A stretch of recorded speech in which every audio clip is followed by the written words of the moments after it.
Ça y est, aujourd'hui, on arrête de visiter Storyline. On va éditer notre toute première diapo. Une vraie diapo propre, lisible, agréable, pas un brouillon. Dans cet épisode, on va se concentrer sur deux leviers simples, mais ultra puissants, surtout quand on débute, les formes et les couleurs. Et je te promets un truc, si tu comprends ça, tes diapos montent direct d'un niveau, même sans être graphiste. Parce qu'une diapo, ce n'est pas juste du joli, c'est un outil pour guider l'attention, réduire la confusion et aider le cerveau à comprendre plus vite. On commence par les couleurs. La couleur, c'est un signal immédiat, parfois plus rapide que le texte. D'ailleurs, il y a une expérience célèbre. En 2007, Elliott, Meyer et leurs collègues ont montré qu'un simple visuel de couleur rouge, avant un test de raisonnement de type QI, pouvait faire baisser la performance. Le cerveau passe plus facilement en mode « attention, erreur, évite de le planter ». Donc oui, le rouge peut être utile. Mais mal dosé, il peut mettre une pression invisible. Et la couleur ne joue pas seulement sur le stress, elle joue aussi sur la perception. Un exemple génial, le même chocolat chaud est jugé meilleur et plus chocolaté selon la couleur de la tasse. Notamment quand la tasse est orange ou crème par rapport à une tasse blanche ou rouge. Ça veut dire que ton cerveau ne goûte pas seulement avec la langue, il goûte aussi avec les yeux. Même logique avec les colorants alimentaires. Dans certaines expériences sur des yaourts aux fruits, quand on augmente l'intensité de la couleur avec des colorants, alors que la recette reste identique, les gens peuvent percevoir un goût plus intense, voire plus sucré. Bref, la couleur crée une attente et ton cerveau complète le reste. Et ça explique aussi pourquoi, dans le marketing, on voit souvent des couleurs chaudes, rouge, jaune, orange. Dans la restauration rapide, par exemple, Quick, McDo ou Burger King, ce sont des couleurs très visibles, très énergiques, qui captent l'attention et peuvent influencer l'envie de manger. Ce n'est pas de la magie, c'est du comportement. Couleur égale attention, plus émotion, plus action. Je te donne une punchline parfaite pour résumer ça. Et elle vient de Jean-Gabriel Causse, designer spécialiste de la couleur, dont je vous recommande la lecture de son livre. Il rappelle que les couleurs ne sont pas juste de la déco, ce sont des informations traitées à toute vitesse par le cerveau. Et il explique même qu'en moins d'un dixième de seconde, ton cerveau a déjà compris le sujet d'un visuel rien qu'avec son code couleur. Donc sur une diapo, la couleur, c'est souvent ton premier message, avant même la première phrase. Ok, maintenant parlons des formes. Les formes, c'est le langage silencieux de ta diapo. Elles te servent à dire « regarde ici », ça c'est un groupe, ça c'est important, ça c'est une action. Un cercle ou une forme ronde, ça évoque souvent quelque chose de doux, continu, rassurant. C'est parfait pour un bouton, une étape, un repère positif. Un carré ou un rectangle, c'est la stabilité, le cadre sérieux, idéal pour structurer des menus, des blocs d'infos, des sections. Le triangle, lui, c'est la direction, l'énergie, même parfois l'alerte. Ça pointe, ça guide, ça met en tension. C'est excellent pour attirer l'attention sur une action ou un point de vigilance. Et détail super important, les angles arrondis en opposition aux angles vifs. Des formes arrondies paraissent généralement plus accueillantes, plus safe. À l'inverse, des angles très marqués, eux, peuvent donner une sensation plus dure, plus agressive, plus urgente. Donc, rien qu'avec la géométrie, tu peux déjà choisir l'ambiance, rassurer ou au contraire alerter. Et maintenant, on passe au concret. Je te montre la diapo qu'on va réaliser ensemble dans cet épisode. On reste sur de l'édition niveau débutant, des formes pleines, des formes creuses, des alignements propres, des coins arrondis, une palette simple, et tu vas voir comment avec quelques réglages faciles, on obtient une diapo qui fait pro. Objectif, à la fin, tu repars avec une diapo complète, claire, cohérente, et surtout une diapo qui aide l'apprenant au lieu de le fatiguer. Allez, on ouvre Storyline et on construit ça pas à pas.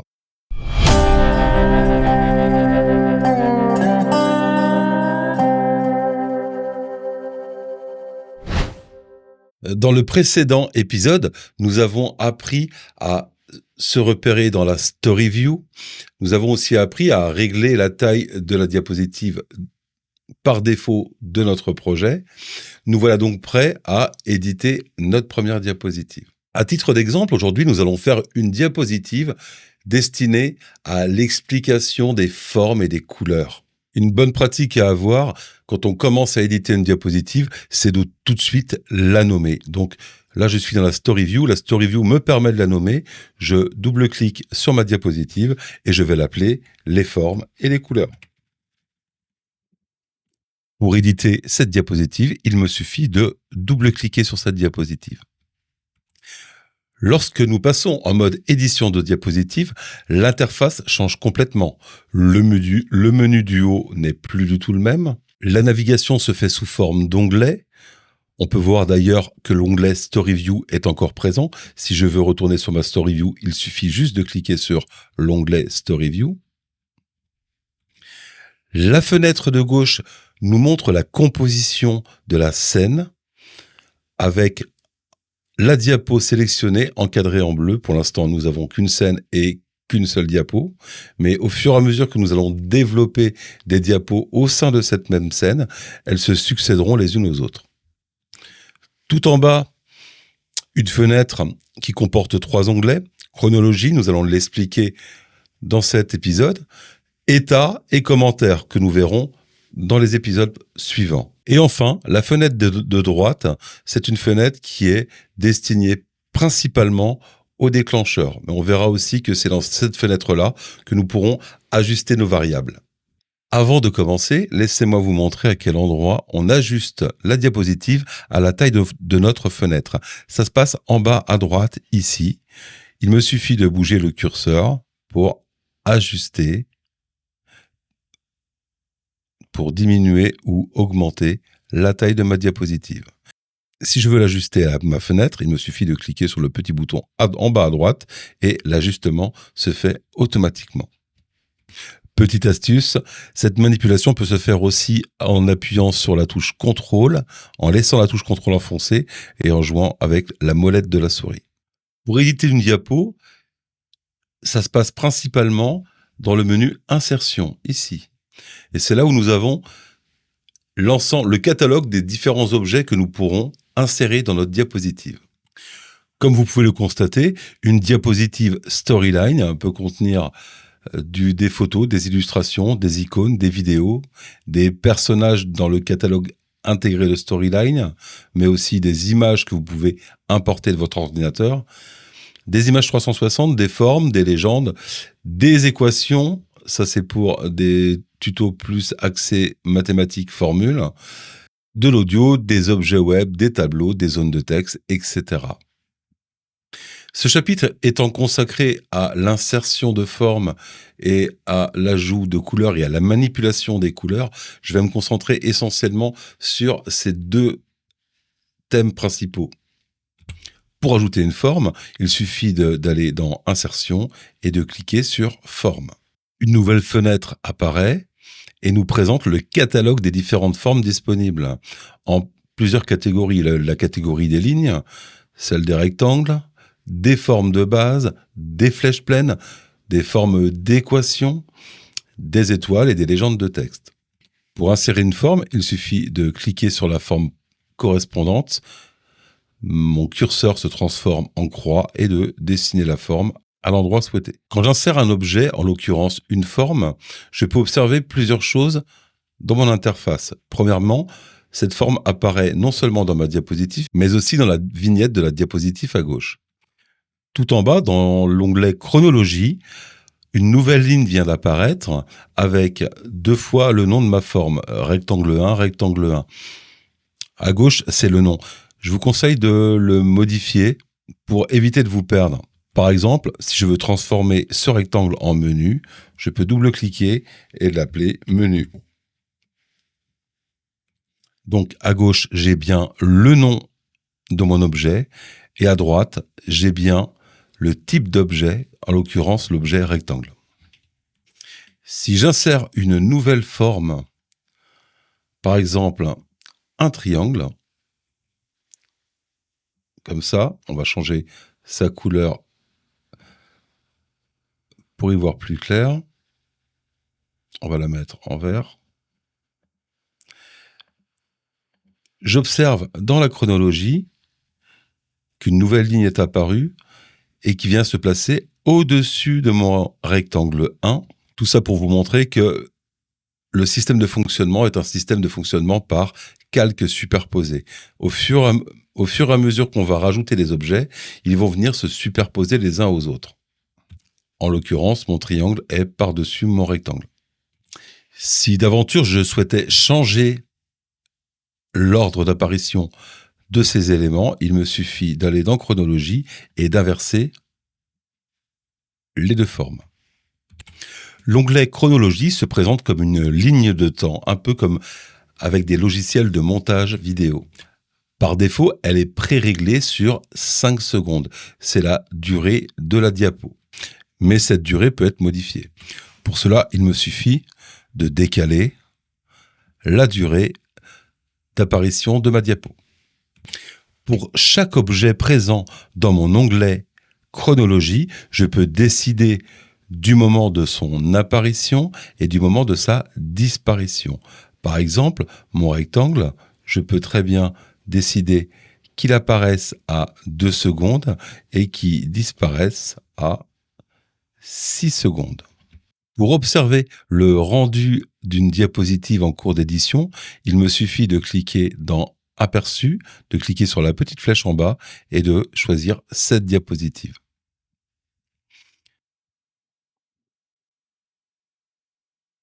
J'observe donc que mon triangle est bien présent au début. Au bout de 2 secondes, mon rectangle apparaît, puis disparaît au bout de 6 secondes. À noter que, à l'issue du temps préconfiguré de la diapositive, certains éléments restent en place. Retournons sur le menu Édition de notre diapositive. La petite flèche qui est indiquée en bas à droite de l'objet triangle, la petite flèche blanche, m'indique que même lorsque les 11 secondes que j'ai prédéfinies au niveau de ma ligne de temps, lorsque les 11 secondes sont écoulées, le triangle reste en place et l'objet se maintient graphiquement. Dernière chose que nous pouvons observer, lorsqu'on insère un objet et que celui-ci est sélectionné, un menu spécifique à ce type d'objet apparaît. En l'occurrence, ici, pour les formes, c'est Outils de dessin, format. Si je clique sur ce petit menu, des paramètres de modification de la forme apparaissent. À partir de ce menu, nous pourrons donc, par exemple, changer très rapidement la couleur de notre forme, appliquer un contour à notre forme avec une certaine largeur du contour. On pourra faire des effets de forme comme ajouter des ombres, des reflets, des lueurs ou des contours adoucis. On pourra aussi sélectionner plusieurs formes et les aligner et les répartir. Et on peut aussi, à partir de ce menu, définir de la position exacte de la forme en X et en Y, ainsi que sa largeur et sa hauteur. À noter aussi, dans Storyline, quand on crée une forme et qu'elle est sélectionnée, on peut taper du texte directement dans la forme et ce texte apparaît de façon centrée. Bien sûr, ce texte reste éditable, il suffit de le sélectionner et d'aller changer sa police, par exemple sa taille et sa couleur. Faisons un peu de ménage sur notre diapo. Lorsque nous insérons une forme dans notre diapositive, nous pouvons, avec la souris, directement ajuster pas mal de paramètres. On peut notamment modifier la taille de cette forme avec les poignées d'ajustement de taille.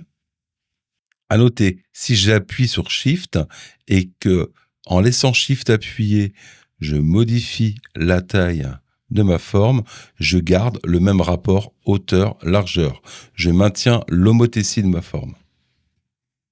Si je laisse la touche CTRL appuyée et que je modifie la taille de ma forme, je la modifie à partir de son centre de gravité, comme ça.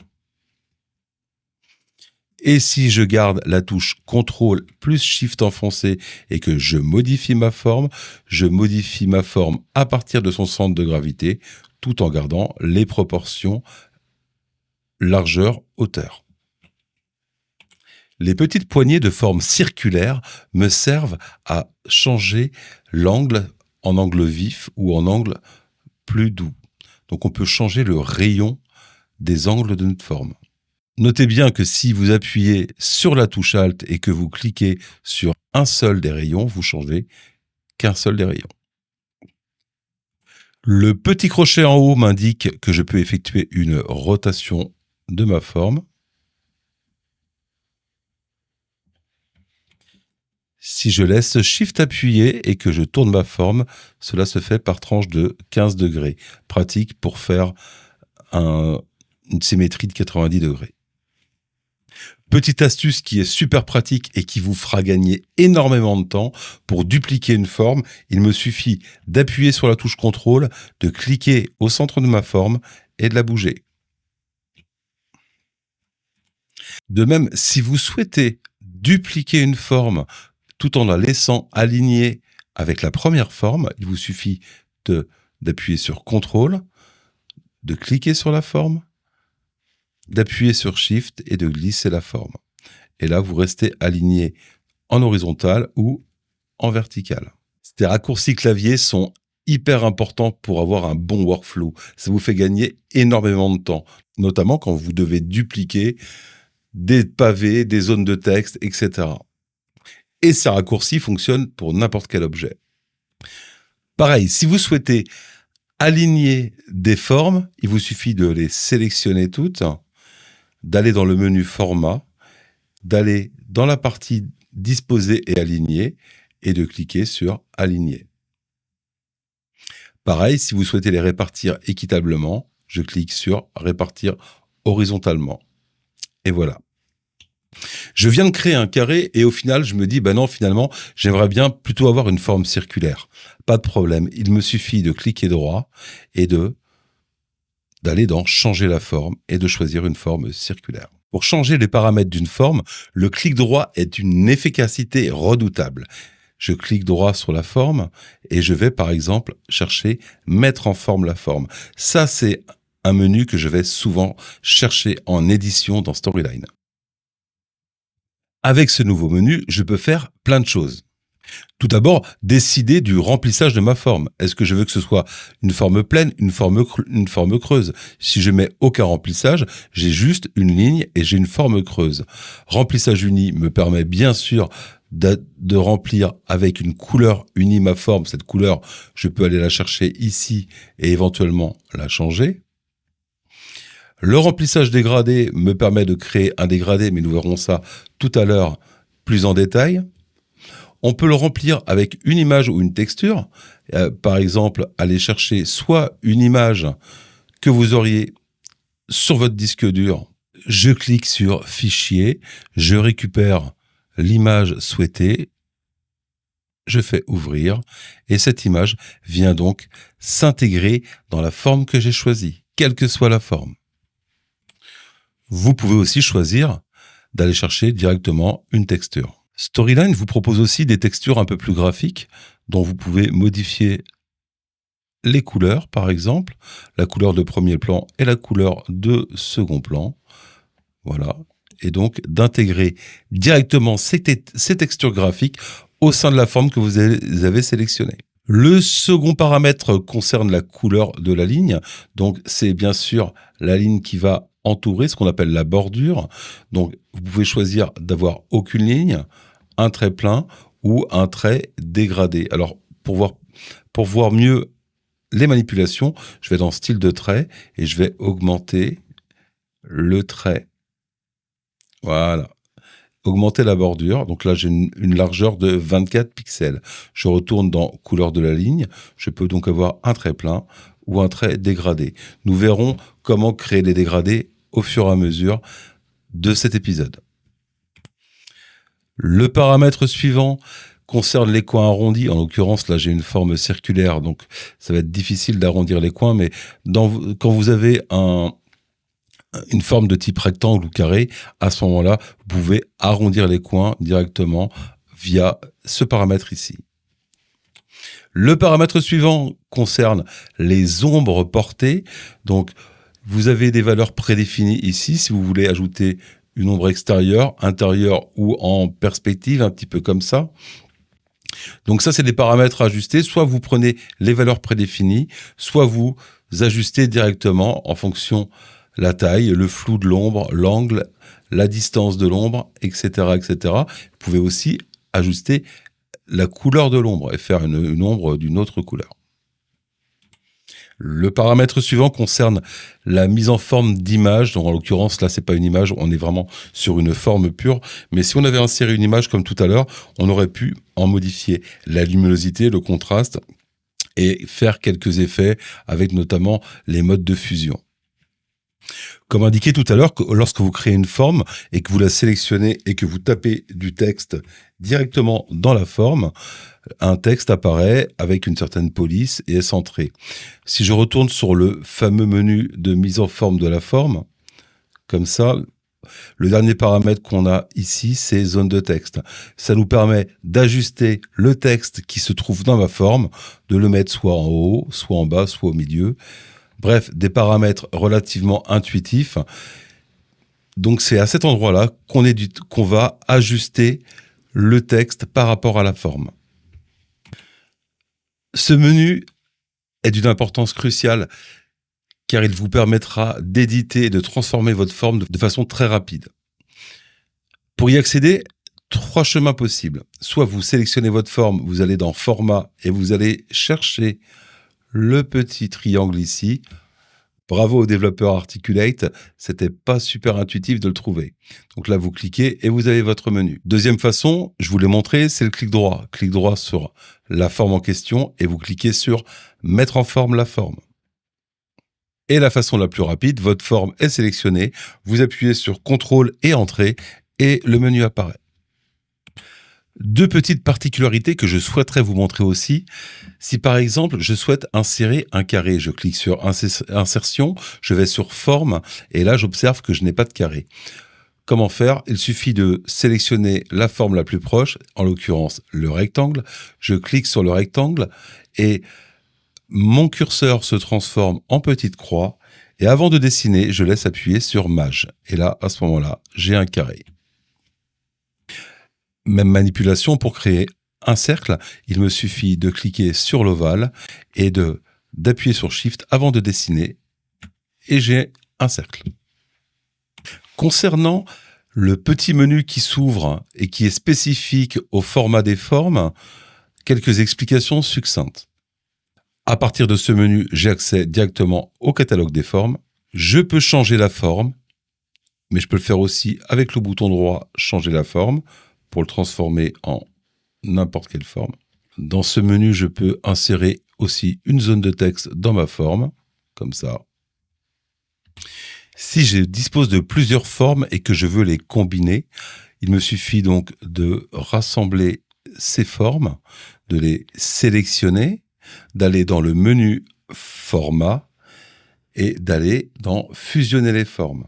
À ce moment-là, on peut faire une union, c'est-à-dire fusionner ces 2 formes. Dans ces cas-là, la couleur par défaut sera celle de l'élément qui se trouve au-dessus. On peut aussi exclure les formes.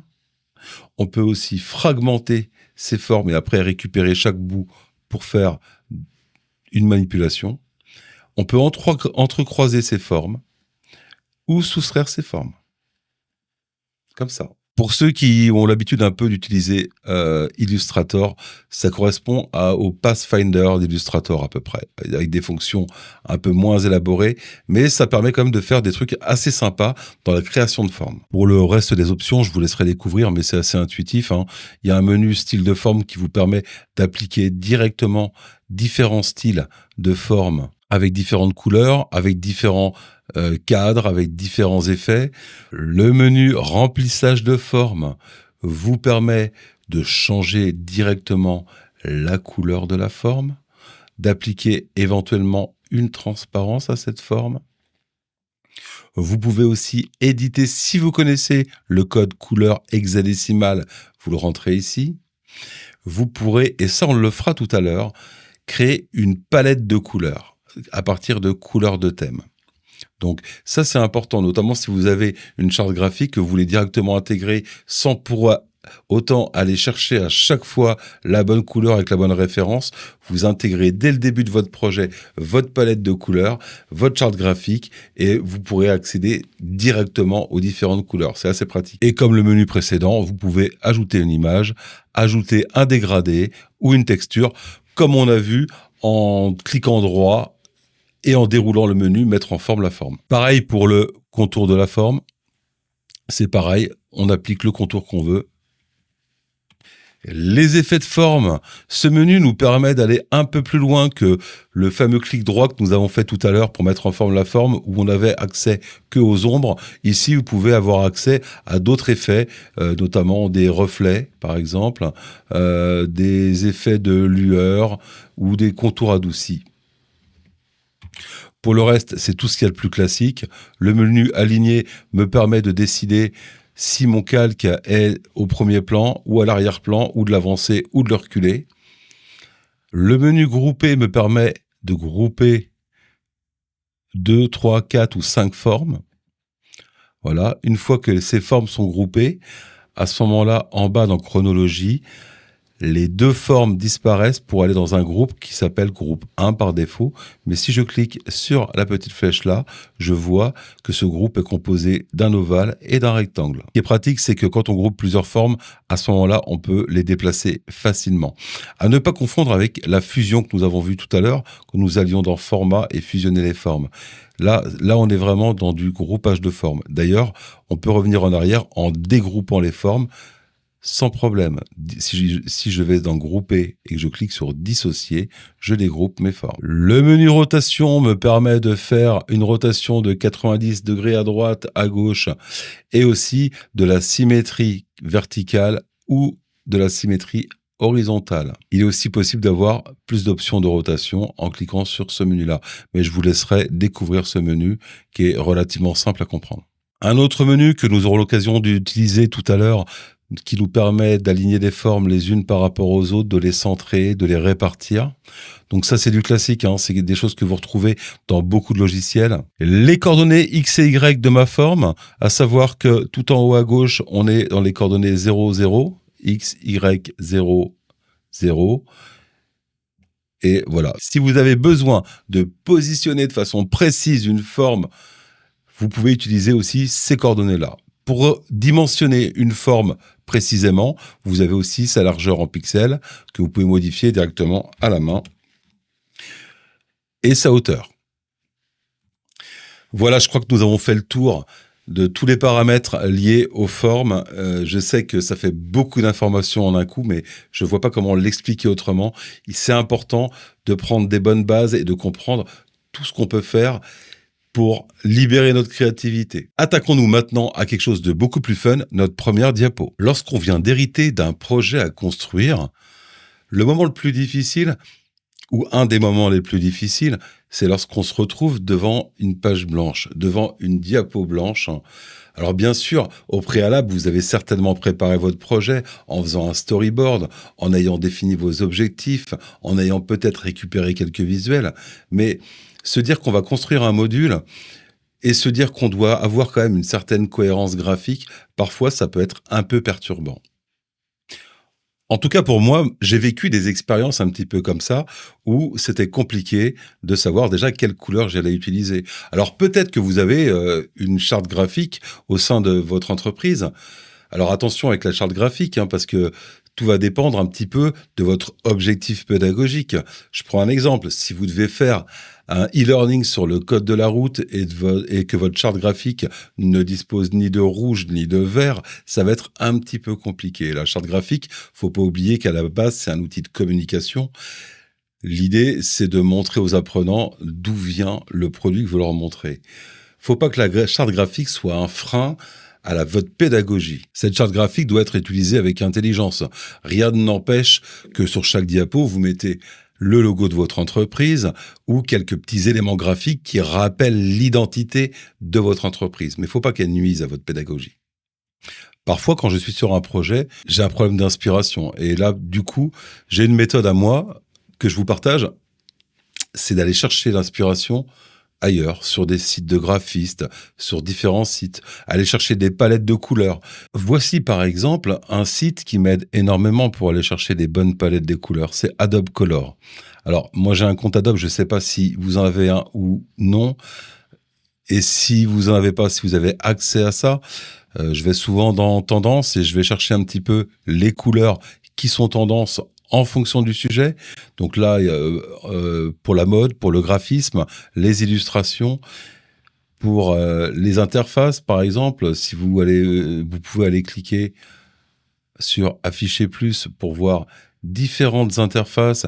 Et là, à ce moment-là, vous pouvez vous dire, ben moi, ces couleurs elles me plaisent. Par exemple, si je voulais récupérer les couleurs de cette interface-là, je télécharge l'image en JPG et après, je vais créer dans Storyline ma palette de couleurs. Voilà une façon de travailler. Elle vaut ce qu'elle vaut, mais en tout cas, moi, ça m'arrive souvent d'aller chercher des idées là-dessus. Autre site qui peut vraiment être inspirant, c'est le site Pinterest, c'est un site de graphistes. Donc, je vais souvent sur ce site-là pour chercher de l'inspiration sur l'idée des différentes formes que je pourrais appliquer à l'intérieur de mes diapos Storyline, et aussi pour aller piquer quelques idées de couleurs. Par exemple, je vais aller chercher dans le web design. Je vais regarder un petit peu les différents visuels qui me sont proposés et je me dis, bah tiens, ouais, cette fenêtre-là, elle est pas mal. Donc, et je vais m'inspirer de ce design. Je vous suggère d'ailleurs, pour cet épisode de création de diapositives, de suivre cette méthodologie. Pour récupérer un visuel qui m'intéresse, par exemple, je clique tout en bas à droite et je fais télécharger l'image. Et j'enregistre. On va donc essayer de s'inspirer de ce visuel pour créer notre fenêtre. Donc pour cela, c'est facile, j'ai téléchargé l'image du visuel qui m'intéresse, je le prends dans mon dossier de disque dur et je le glisse directement dans Storyline. Je repère que l'idée du petit bandeau tout en haut est plutôt sympathique, les couleurs me vont bien, je vais donc essayer de m'inspirer de ce visuel. La première chose à faire, c'est de créer une palette de couleurs avec les couleurs de ce visuel. Comment faire ? Pour créer ma palette de couleurs, je vais donc créer d'abord une forme, insertion forme, et je vais prendre l'outil rectangle arrondi, comme ça, pour faire mon petit menu de cette façon-là. J'ouvre mon menu magique, rappelez-vous, clic droit, mettre en forme la forme. Je vais directement dans n'importe quel onglet qui me propose de gérer les couleurs et je vais créer une nouvelle palette que je vais l'appeler tuto forme et couleurs. Ma palette étant sélectionnée, je vois bien que ma palette est vide et pour récupérer les couleurs de n'importe quel visuel, je prends ma pipette et je clique sur les différentes couleurs. Ma couleur étant sélectionnée, je n'ai plus qu'à ajouter à ma palette en cliquant sur le petit plus la couleur. Je reprends ma pipette, je les sélectionne le petit jaune ici et je fais ajouter à la palette. Nous avons aussi des nuances de gris ici que je peux récupérer et j'ajoute à ma palette. Et ici, nous avons un jaune pâle que nous pouvons aussi ajouter à la palette. Pour commencer, voilà, nous partons sur 4 couleurs, c'est déjà bien suffisant. Surchargé de couleurs, ça devient brouillon et esthétiquement, c'est pas très joli. Voilà, maintenant que j'ai récupéré mes couleurs, que j'ai une idée approximative du menu que je vais faire au niveau de ma diapo, je peux supprimer le visuel que j'ai importé et désormais, je peux commencer à éditer mon menu. Donc, l'idée de base, c'est de faire un rectangle avec des bords arrondis. Je vais sélectionner une nouvelle couleur de ma palette. Donc là, en l'occurrence, je vais prendre le vert foncé comme ça. J'aimerais arrondir un petit peu plus les angles de mon rectangle. Donc je vais toujours dans mon menu magique, je vais dans coin arrondi et je vais augmenter en pourcent. Voilà, pour avoir un beau rectangle avec des angles arrondis. Maintenant, l'idée, c'est de le faire un petit peu plus grand et de centrer ce rectangle sur ma diapositive. Donc, je vais dans Format et je vais donc aligner au milieu. Pardon, je recommence. CTRL Z pour annuler et je vais faire aligner au milieu. Ajoutons un titre. Pour ça, je clique sur ma forme et je tape la magie des formes et des couleurs. Soyons fun, changeons la couleur du mot couleur. Je sélectionne le mot couleur, je vais dans mes couleurs et je récupère bien sûr les couleurs de la palette que j'ai créée et je vais la mettre en jaune. Dans le coin à gauche, là, ici, j'aimerais pouvoir positionner un petit logo avec une forme de maison pour me dire que c'est ma diapo d'accueil. Pour cela, je vais directement chercher dans la bibliothèque Storyline l'objet icône, donc insertion. Je vais dans icône et je vais chercher maison.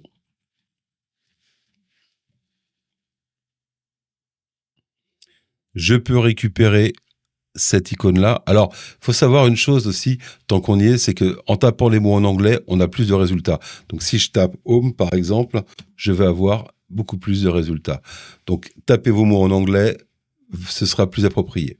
Donc là, je vais récupérer l'icône de cette maison. Moi, ce que j'aimerais faire, c'est que j'aimerais que cette icône-là ait la couleur du vert et qu'autour, j'ai un cercle orange. Et après, je vais positionner tout ça dans mon petit bandeau en haut. Je vais donc créer un cercle orange. Pour cela, insertion, je vais dans forme, je choisis ovale, j'appuie sur la touche Shift pour créer un cercle. Je vais choisir la couleur, enfin orange, la couleur jaune qu'on a importée dans la palette. Donc, je fais CTRL Entrée pour le menu du magique. Je vais dans Couleur. Je sélectionne la couleur jaune-orange. J'enlève, je ne veux aucune ligne, donc j'enlève la couleur de la ligne. Ou alors, non, on va pas mettre de ligne. Et me voilà avec mon cercle et mon icône. Mon cercle, je vais l'agrandir tout en gardant les proportions. J'appuie sur Shift et je l'agrandis. Et je positionne mon icône dans mon cercle. Sauf que mon calque de mon icône est en dessous de mon calque cercle. Pour le faire passer au-dessus, je vais dans Chronologie et je fais monter ici. Mon icône est de couleur noire et ça me plaît pas. Donc je clique sur l'icône, je vais dans Format et je vais remplissage de forme et je vais choisir mon vert. Je souhaite centrer ma maison dans mon cercle. Alors, plusieurs façons de le faire. Soit je sélectionne avec la touche Maj enfoncée les deux calques et je vais dans Format, Aligner et centrer. Voilà, donc là, normalement, je suis au centre. Si vous avez des difficultés pour sélectionner les deux objets, dans ces cas-là, vous pouvez les prendre aussi ici, en cliquant sur le premier et sur le deuxième. Donc, on peut aussi sélectionner les objets depuis la fenêtre chronologie. Parfois, c'est pratique parce que on verra qu'on a des objets qui sont relativement petits, fins et difficiles à attraper avec la souris. Mes deux objets étant sélectionnés, je vais les grouper pour en faire plus qu'un. Je clique droit. Alors, soit je clique droit, soit je vais dans le menu. Moi, je le fais avec le clic droit. Je vais dans Grouper et Grouper. Et voilà, j'ai un nouveau groupe qui apparaît. Je vais le renommer tout de suite en mettant Home, par exemple. Voilà. Donc maintenant, je sélectionne mon groupe. Je veux le redimensionner pour que ça tienne là-dedans. Donc, je vais appuyer sur Alt et Maj et je le redimensionne. J'ai plus qu'à le déplacer ici, à réajuster la dimension de mon petit icône. Et voilà. Donc, vous avez vu apparaître, il y a des guides. Il y a des guides qui nous disent si on est centré ou pas. Donc, là, en l'occurrence, voilà, je suis centré. J'aimerais que ce soit un peu plus sur la droite. Je me sers de mes flèches de clavier pour réajuster. Ajoutons le texte accueil à côté de la petite maison. Pour cela, je vais dans insertion et je cherche. Alors, attention, insérer texte avec les petites étoiles, dès qu'il y a des petites étoiles, en fait, c'est de l'IA. On n'en parle pas pour l'instant. On fera des épisodes sur la gestion de l'IA dans Storyline. Pour l'instant, on va rester dans du classique. Donc, je vais insérer une zone de texte ici. Comme ça.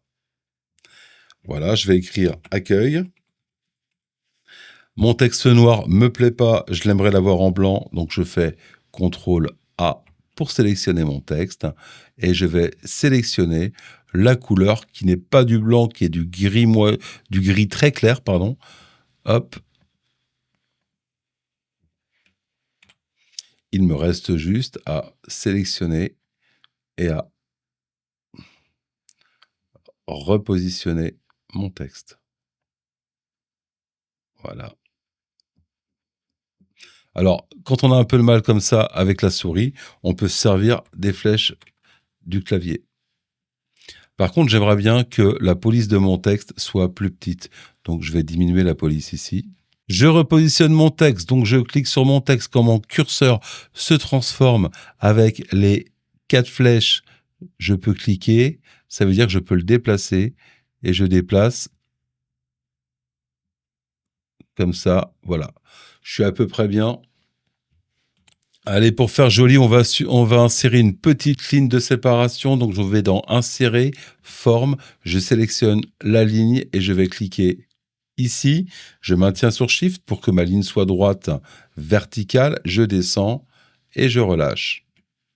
Et là, j'ai une ligne, mais on ne la voit pas beaucoup. Alors, le piège, c'est de cliquer ailleurs. Vous cliquez ailleurs, ça va être compliqué à récupérer. Par exemple, comme ça. Là, pour l'attraper, c'est vraiment compliqué. Alors, la technique, c'est qu'on peut l'avoir ici, en recliquant sur sa ligne dans la chronologie. À ce moment-là, moi, ce que je fais mon raccourci CTRL Entrée. Voilà. La couleur de la ligne, j'aimerais qu'elle soit comme le texte. Le style de trait, j'aimerais que ce soit un trait un peu plus large. Là, c'est trop large, on va rester sur 5 pixels. Je ferme et je vais redimensionner ma ligne. Alors ça, faut être précis. Je clique et je descends. Et voilà, j'ai une petite ligne que je peux repositionner sur la gauche. Voilà, ça y est, j'ai perdu. Voilà, je la repositionne comme ça. Ça me fait une ligne de séparation. À droite, je vais mettre je vais mettre épisode 2. Donc, alors plusieurs choses, soit que je reprends une zone de texte, que je colle ici, que je mets en forme, soit je récupère cette zone de texte, d'accord ? Je la sélectionne, j'appuie sur le bouton CTRL, et dès que j'ai cette forme au niveau de ma souris, ça me permet de dupliquer le texte. Donc je clique et je le glisse. Alors si je fais Shift, je le laisse aligné, je le glisse ici, et je vais l'appeler épisode 2.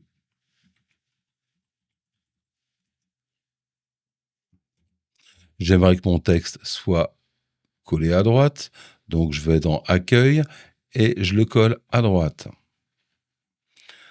Pourquoi pas récupérer ma petite ligne ici, donc c'est pareil, je fais CTRL, j'observe que ma souris change d'aspect et je suis en mode dupliqué, je clique et je déplace en maintenant Shift pour garder l'alignement.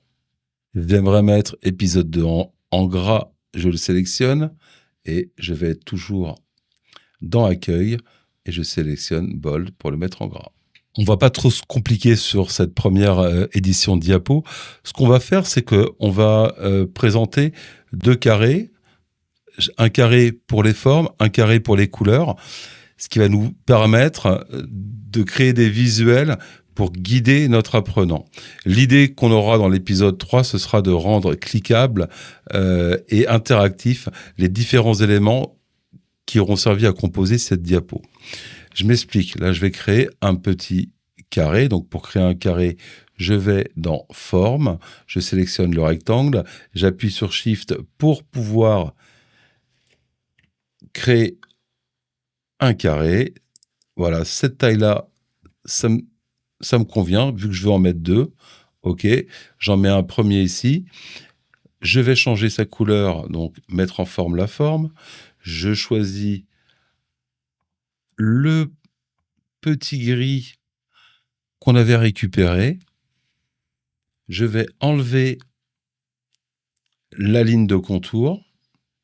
Je vais mettre une ombre pour le détacher de mon fond. Alors, je peux mettre une ombre décalage vers la droite. Ça me semble pas mal. On peut augmenter sa distance si on veut. Voilà, un petit peu. On augmente sa distance à 11 pixels et la rendre un peu plus floue. Voilà, pour avoir un peu de la lumière douce. Je valide.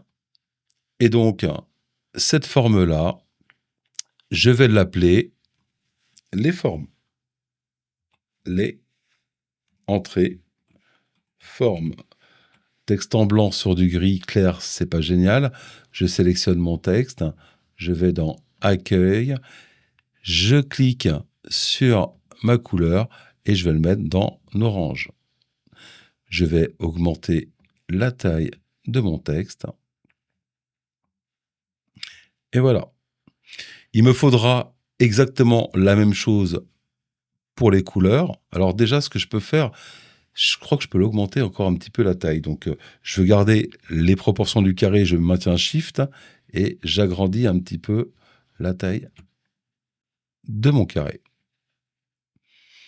Je veux un autre carré pour les couleurs. Je sélectionne, je fais CTRL pour dupliquer. Je vérifie que ma souris se transforme en mode duplication. Je clique, j'appuie sur Shift pour rester aligné et je relâche. Et voilà, j'ai un deuxième carré que je vais appeler les couleurs.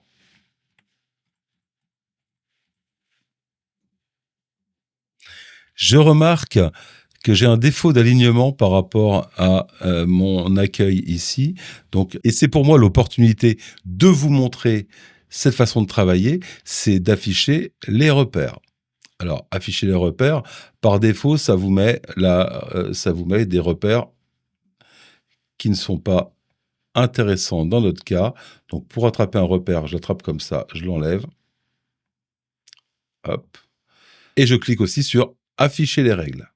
Une fois que mes règles sont affichées comme ça, ce que je peux faire, je peux cliquer à gauche, par exemple, et glisser une règle pour me permettre de m'ajuster à mon rectangle vert. Donc là, je vais sélectionner mes 2 carrés et je vais les déplacer pour les ajuster directement par magnétisme sur la règle le repère que je viens de créer. Pour enlever le repère, il suffit de le prendre et de le glisser sur la gauche afin de le faire disparaître. Donc voilà, je suis sûr que là, je suis bien aligné. Dans cette diapo, je compte aborder 4 sujets, les formes pleines, les formes creuses, les couleurs unies et les couleurs dégradées. Donc je vais insérer 4 blocs. Je vais prendre, pareil, un rectangle arrondi, parce que j'aime bien les rectangles arrondis, et je me dessine un rectangle arrondi dans lequel je mettrai mes titres. Voilà. Je change la couleur, CTRL Entrée, bon, je vais aller plus vite maintenant, je sélectionne la couleur qui m'intéresse, OK. À l'intérieur, je vais taper les formes pleines.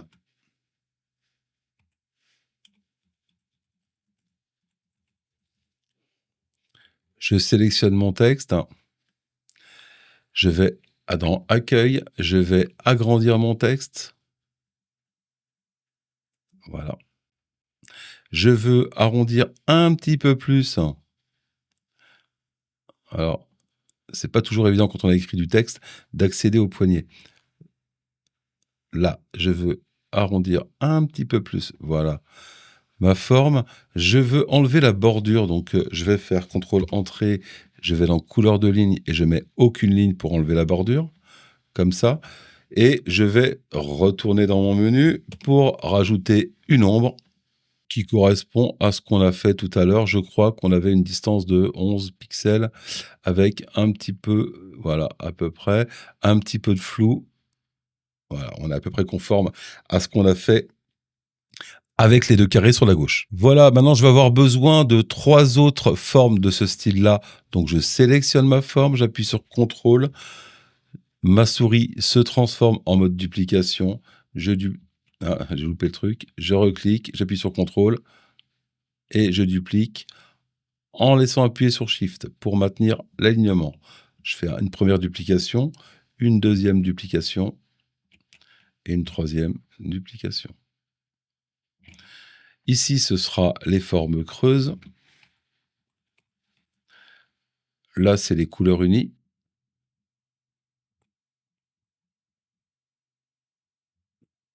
Couleurs unies. Et là, c'est les dégradés.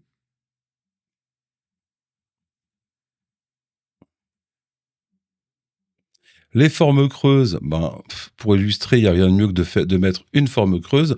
Donc là, je vais mettre en forme ma forme et je vais faire l'inverse.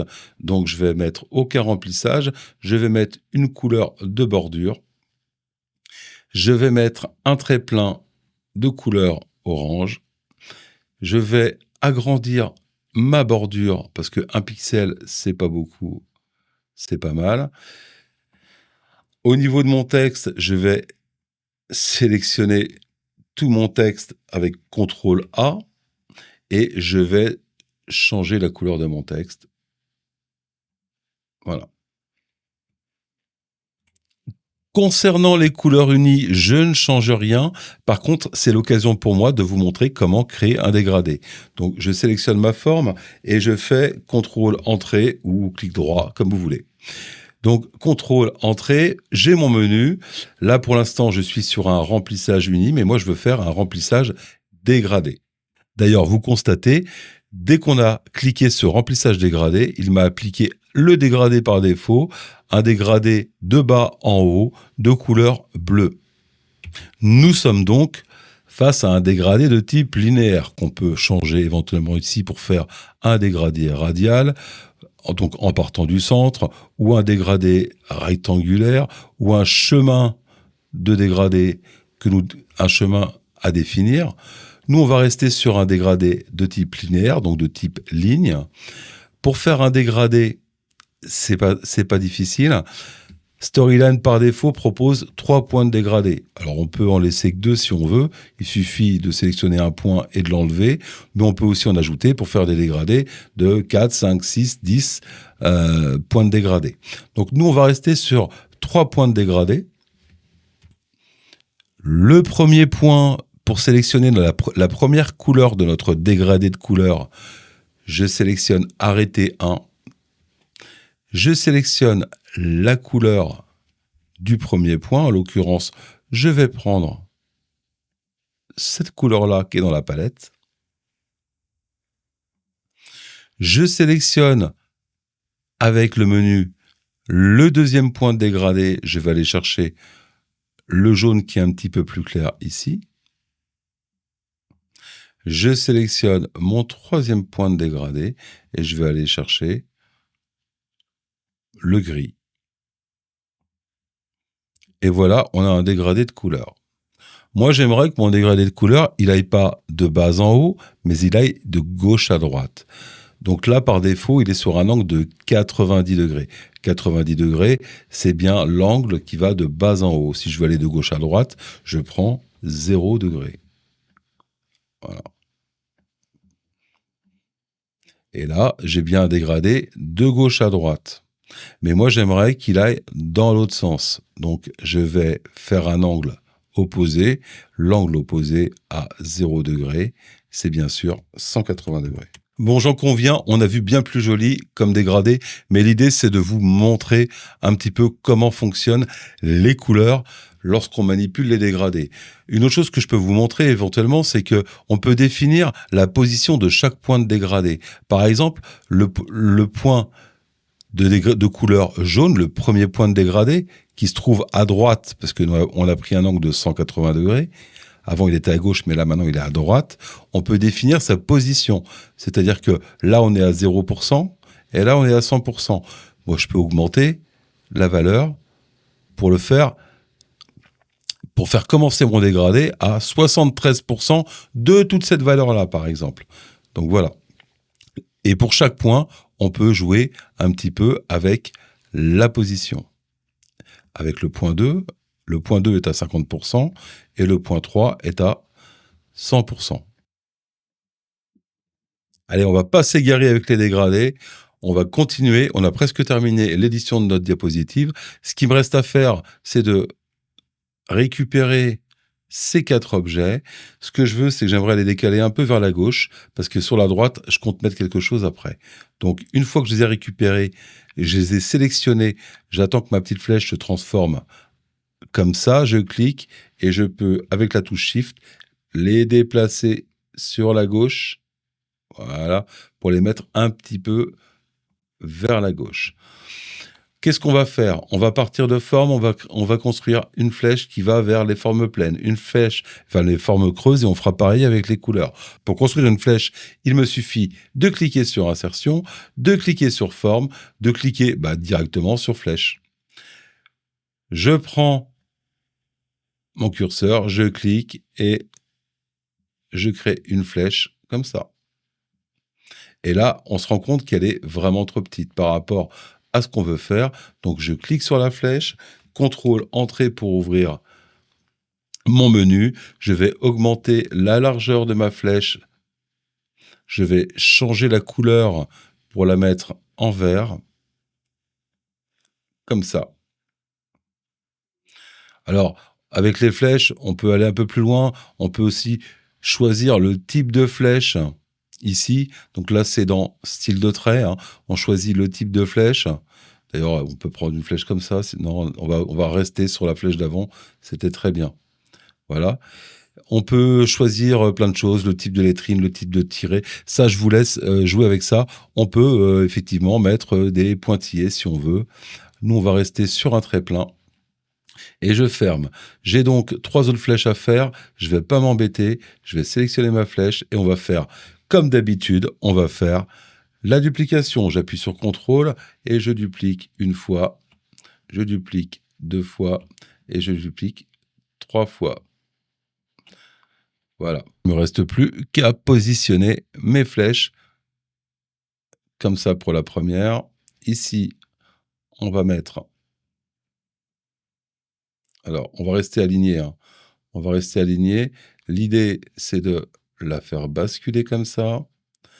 Ici, c'est de la raccorder à l'autre. Comme ça. On aurait pu faire plus simple encore en supprimant, par exemple, ces 2 flèches. Je prends... Alors, là, je me rends compte qu'elle n'est pas assez grande. Voilà, là, on est bien.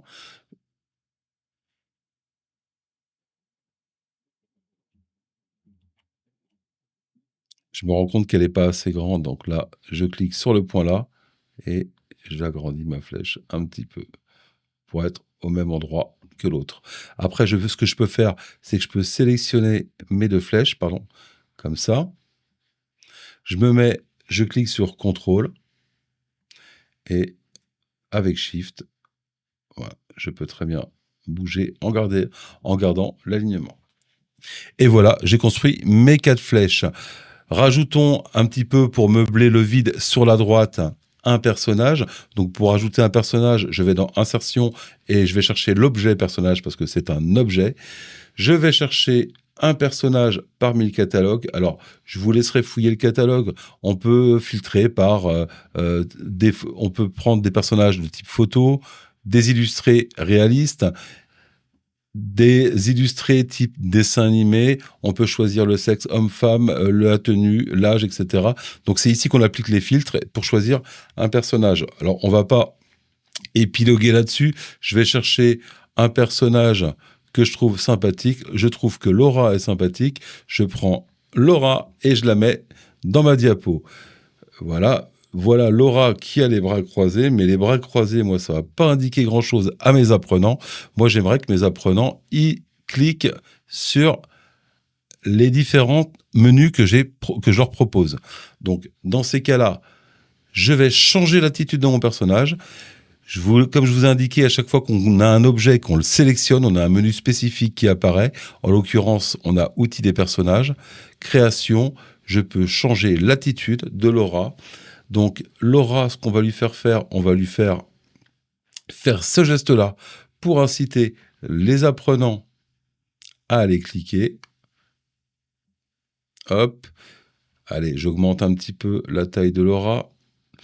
Je vais lui mettre une petite ombre. Donc c'est pareil, contrôle, entrée, j'ai le menu qui apparaît. Je vais lui mettre une ombre de type extérieur, comme on a mis tout à l'heure. Allez, on va augmenter la distance, comme ça. Voilà, mettre un peu de flou. Voilà, ça la détache un petit peu de mon arrière-plan. D'ailleurs, on aurait pu faire exactement pareil pour les flèches. Si je les sélectionne, voilà, je peux sélectionner plusieurs objets, faire CTRL entrée et appliquer exactement les mêmes paramètres à un ensemble d'objets sélectionnés. Donc là, je vais prendre... Alors pourquoi il me met une couleur? Non, c'est bon, il me met du noir. Donc là, je vais chercher le décalage. Je vais prendre une distance de 11 pixels de mémoire avec un petit flou. Et voilà. Et donc mes flèches font un petit reflet d'ombre sur mon arrière-plan. Donc voilà Laura qui me présente et qui parle à mes apprenants. Alors on peut aussi rajouter des voix de synthèse, on peut la faire parler. Là on va la faire parler avec des bulles. Je vais dans Images, Forme, je vais chercher une bulle. Allez, je vais prendre celle-là. Je vais dessiner ma bulle. Je la repositionne. Et là, on voit un truc qui est assez intéressant. Et j'ai oublié de vous en parler, c'est la petite poignée jaune. Là, la petite poignée jaune, elle m'indique que cette forme-là, elle dispose d'une option de modification qui est particulière, qui lui est particulière. En l'occurrence, si je clique sur la poignée jaune, je me rends compte que je peux faire déplacer la flèche, voilà, pour la faire parler. Donc là, Laura, je vais pas laisser ce bleu-là parce qu'il va vraiment pas au niveau des harmonies de couleurs. Je vais... Ouais, voilà, là, c'est bien positionné. Et maintenant, je vais changer la couleur. Je vais mettre aucun remplissage. Je vais mettre une couleur de ligne de type verte. En augmentant le style de trait, je vais augmenter la largeur de mon trait. Voilà. Et je vais faire parler Laura parce qu'il va falloir que... Alors là, on est dans le cas typique où c'est compliqué. Non, c'est bon, j'arrive à cliquer sur ma bulle. Je vais lui dire à mes apprenants de cliquer. Je sélectionne ma petite bulle. Je tape cliquer sur un sujet, par exemple. Hop. Je sélectionne mon texte. Je le grossis un petit peu. Je vais changer la couleur pour le mettre en vert.